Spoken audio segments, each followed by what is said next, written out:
ekituufu kiri nti afunye obuzibu ku mutwe.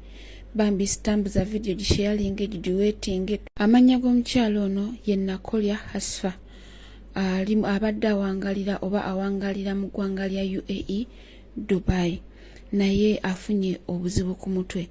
Nayononya ebintu by'ewaka byonna nga mbiraba mu nnyumba ya boss we. So nkwegayidde tambuza video tusobole okulaba nga tunoonya famire ya Nakolya Hasfa. Tambuza video tunoonya famire ya Nakolya Hasfa.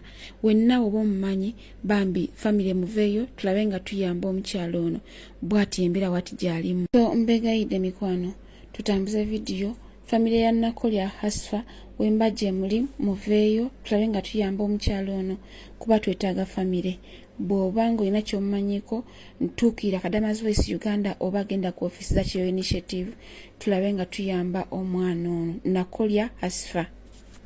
Bigridge Junior School ly'essomero w'otwala omwana n'otejjusa. Ssomero lya day ne boarding tuva ku daycare okutuuka ku P7. Abasomesa baffe batendeke ate nga tuli mu kifo ekigazi obulungi awali n'ekisaawe omwana okwetaaya. Eddiini zonna tuzikkiririzaamu. Tusomesa ebya bakery, cookery, kompyuta n'okutumbula ebitone by'abaana. Tulina ebyokuzanyisa eri abato, entambula weeri eri abayizi abava ewaka. Ekisulo kyaffe kya mulembe era ow'ekisulo ebikozesebwa abisanga ku ssomero. Tusangibwa Nsangi emabega wa Gipi Petrol Station. Okumanya ebisingawo kuba ku 0701 69 812. Bigridge Junior School ly'essomero eririko kati.